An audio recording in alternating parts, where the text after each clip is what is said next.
Nasa ilalim na ng kustodiya ng Department of Social Welfare and Development o DSWD ang babaeng nakitang lumabas sa isang drainage sa Salcedo Village sa Makati City, kamakailan. Ayon sa isang press release na inilabas ng DSWD nitong May 29, nahanap na ng pag-abot team ang naturang babae. Hindi tumigil ang mga social workers at project development officers upang mahanap ang ngayon ay benepisyaryo na ng pag-abot program.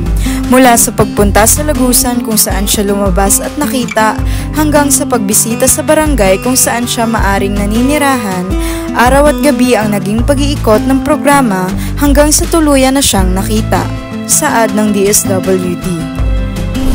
Sa kasalukuyan ay nasa pag-abot processing center na ang babae upang mabigyan siya ng paunang tulong gaya ng pagkain, pansamantalang matutuluyan at pag-abot ID. Kaugnay nito, nagsagawa na rin ng assessment ang mga social workers para sa maaari niyang makuha gaya ng livelihood at transitory assistance upang hindi na muli siyang manumbalik sa lansangan. Maliban dito, sinabi rin ng DSWD na nakatakda siyang sumailalim sa isang masusing assessment at kaukulang interbensyon batay sa kanyang sitwasyon at pangangailangan.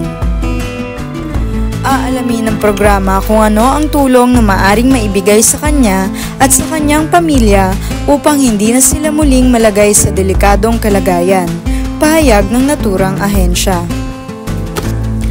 Sa isa namang press conference nitong May 28, sinabi ni Makati City Police Station Chief Jean De La Torre na mayroon umano silang nadiskubre sa loob ng drainage kung saan lumabas ang babae. In photos, there were small things and clothes seen in the canal, saad ni De La Torre. Ginawa niyang tahanan. Napakaliit kung titignan mo, imposible ngang magkasyang isang tao, pero yung babae nagkasya siya. Dagdag pa nito. Samantala, sa ngayon ay nakikipag-ugnayan na ang pulis sa Makati Commercial Estate Association upang magkabit ng metal para matakpan ang drainage at hindi na maglabas-pasok ang ilang mga tao rito. The Makati City Police Station remains committed to public safety and order. We are tirelessly conducting backtracking and forward tracking of CCTV footage and will act immediately should the individuals be located or resurface. Follow-up operations are ongoing.